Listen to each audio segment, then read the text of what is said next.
Hello friends, आज हम लोग लर्न करेंगे प्रेजेंट इंडेफिनिट में इंट्रोगेटिव सेंटेंस। इसके पहले हम लोगों ने प्रेजेंट इंडेफिनिट का अफर्मेटिव एंड नेगेटिव सेंटेंस इसको देख चुके हैं। आज हम लोग इंट्रोगेटिव देखेंगे। इंट्रोगेटिव मतलब क्वेश्चन मार्क। जब हम किसी से कुछ पूछ रहे होते हैं, जैसे कि क्या वह वहाँ जाती है, क्या आप लोग इंग्लिश बोलते हो, क्या वह इंग्लिश बोलती है। इस तरीके का जो सेंटेंस होता है, क्या और लास्ट में ताहती है, इसको प्रेजेंट इंडेफिनिट का इंट्रोगेटिव सेंटेंस बोला जाता है। Present indefinite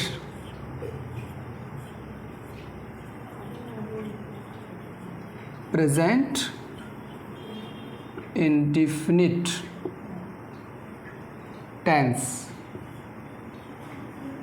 interrogative sentence.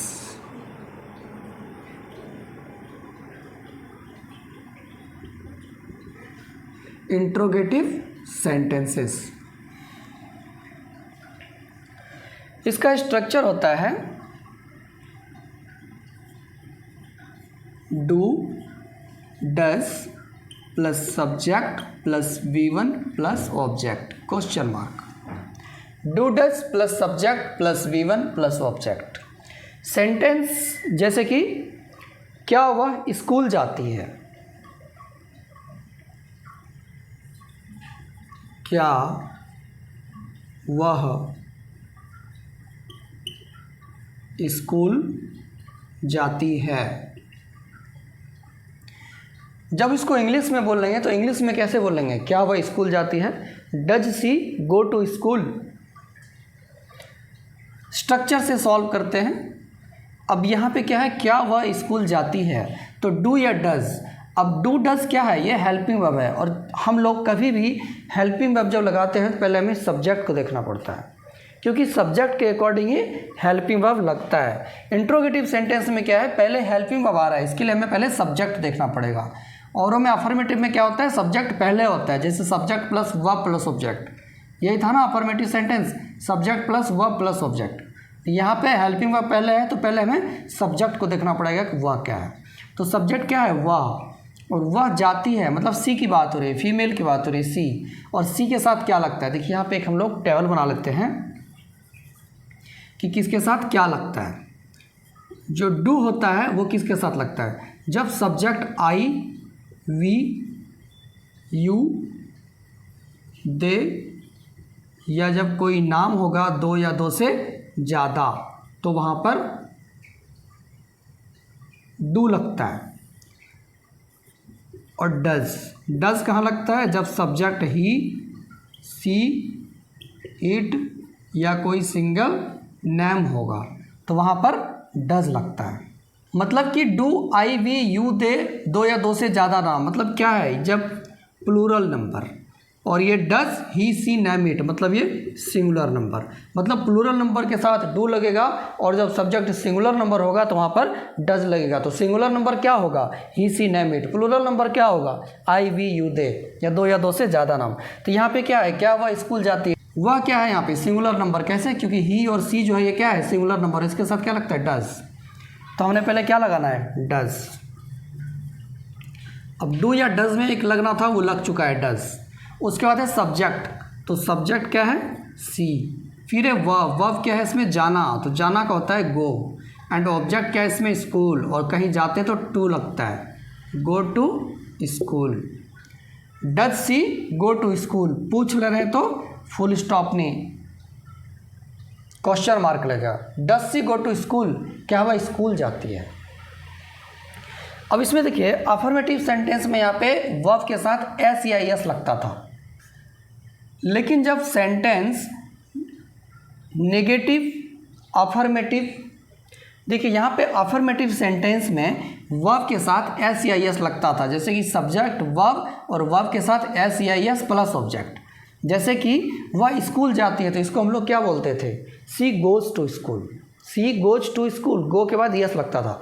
लेकिन अफर्मेटिव में ऐसा नहीं है, इसमें एस यस का कोई झंझट ही नहीं है। जो एस और यस है ये डू डज में रिप्लेस हो गया। जो यस था ये यस लग गया यहाँ पे डज, और जो एस था वो डू का रिप्लेसमेंट है। तो यहाँ पे एस यस कुछ भी नहीं लगाना है। सेंटेंस नेगेटिव हो या इंट्रोगेटिव हो, ओनली अफर्मेटिव में एस यस लगता है। और भी सेंटेंसेस देखते हैं, जैसे क्या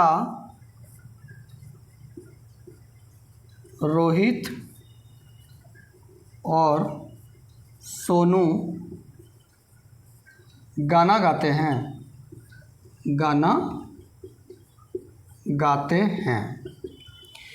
मैं किसी से पूछ रहा हूँ क्या रोहित और सोनू गाना गाते हैं। जब मैं इसको इंग्लिश में पूछूंगा तो इंग्लिश में कैसे पूछूंगा? ये क्या है? प्रेजेंट इंडेफिनिट टेंस है, और प्रेजेंट इंडेफिनिट में कौन सा है? इंट्रोगेटिव। अच्छा, इसमें देखिए जो इंट्रोगेटिव सेंटेंसेस का पहचान क्या होता है, तो इसका पहचान होगा प्रेजेंट इंडेफिनिट का इंट्रोगेटिव में, जब हिंदी के सेंटेंस में स्टार्टिंग होगा क्या से और लास्ट में होगा ता है, क्वेश्चन मार्क। तो ये जो है इंट्रोगेटिव का पहचान है। जैसे कि देखिए यहाँ पे क्या है, क्या वह स्कूल जाती है, यहाँ पे ता है आ रहा है, और यहाँ पे क्या है, क्या रोहित और सोनू गाना गाते हैं, तो पहले आया क्या और बाद में ता है। तो ऐसे जो सेंटेंस है वो प्रेजेंट इंडेफिनिट के इंट्रोगेटिव में से बोला जाता है। क्या रोहित और सोनू गाना गाते हैं, तो यहाँ पे पहले डू या डज में क्या लगेगा, तो सब्जेक्ट क्या है, सब्जेक्ट क्या है इसमें, रोहित और सोनू दो नाम है, और जब दो नाम होता है तो उसके साथ क्या लगता है, डू। नाम जब दो या दो से ज़्यादा हो तो डू लगेगा। तो हेल्पिंग वर्ब के रूप में यहाँ पे क्या लगेगा, डू। उसके बाद सब्जेक्ट, सब्जेक्ट क्या है, रोहित और सोनू दो नाम है, तो दोनों क्या है, subject, Rohit and Sonu, do Rohit and Sonu. उसके बाद वर्ब क्या है इसमें, गाना गाते हैं, तो जी गाना गाते, गाते मतलब सिंग। अब एस यस तो इसमें लगता नहीं है, वर्ब का फर्स्ट फॉर्म सिंग है, और ऑब्जेक्ट क्या है, गाना, तो सॉन्ग।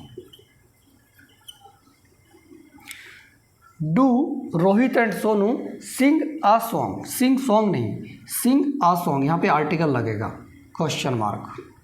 क्या रोहित और सोनू एक गाना गाते हैं, या क्या रोहित और सोनू गाना गाते हैं, Rohit and Sonu sing a song. जब यहाँ पे कुछ भी नहीं हो तो वहाँ पे अ लग जाता है, यहाँ पे आर्टिकल अ लगता है। जब कुछ भी डेजिग्नेट नहीं हो रहा है इसका मतलब एक वह एक की बात कर रहा है। अगर यहाँ पे होता क्या रोहित और सोनू दो गाना गाते हैं, तो यहाँ पे क्या लगता, do Rohit and Sonu sing two song, और टू सॉन्ग के साथ फिर हो जाता two songs, TWO, two songs. क्या रोहित एंड सोनू दो गाना गाते हैं। क्या मैं अंग्रेजी बोलता हूँ, अपने आप से पूछ रहा हूँ, क्या मैं अंग्रेजी बोलता हूँ, इसको कैसे बोलेंगे, तो यहाँ पे डू डज क्या है, सब्जेक्ट मैं, और मैं का क्या होता है, आई, और आई के साथ क्या लगता है, डू, क्योंकि आई एक प्लूरल नंबर है। तो जब प्लूरल नंबर होगा वहाँ पे डू लगेगा, और जब सिंगुलर नंबर होगा वहाँ पे डज लगेगा, सिंपल। तो डू हो गया हेल्पिंग वर्ब। उसके बाद क्या है, सब्जेक्ट आई, फिर है वर्ब, वर्ब क्या है, बोलना, बोलना का होता है स्पीक, एंड ऑब्जेक्ट क्या है, इंग्लिश, तो इंग्लिश आ जाएगा।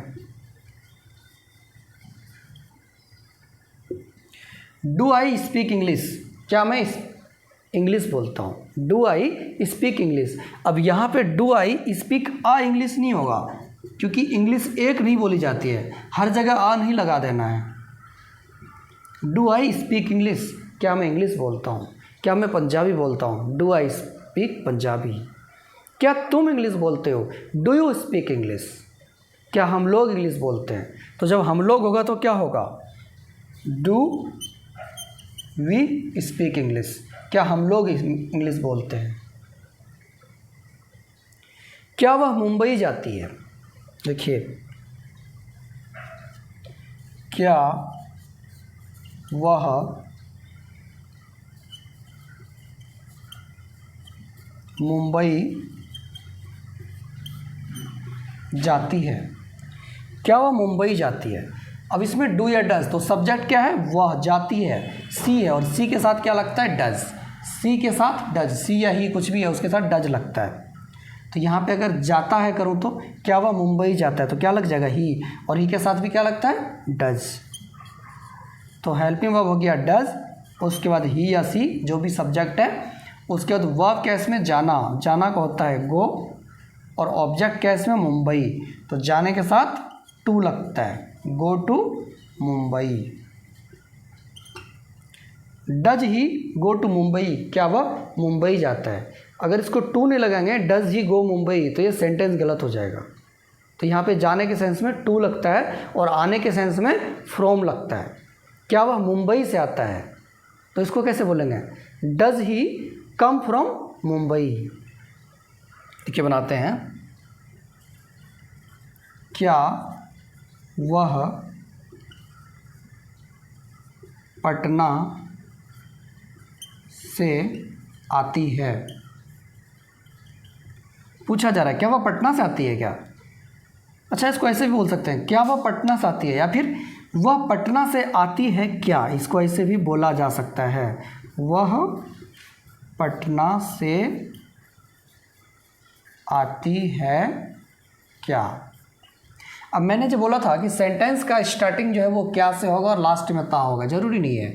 क्या सेंटेंस के शुरू में भी आ सकता है और क्या सेंटेंस के लास्ट में भी आ सकता है, क्योंकि सेंटेंस का जो मतलब है, जो सेंस है, वो सेम ही है। आप क्या को पहले बोलें या लास्ट में बोलें। जैसे कि यहाँ पे देखिए, क्या वह पटना से आती है, और दूसरा सेंटेंस है वह पटना से आती है क्या।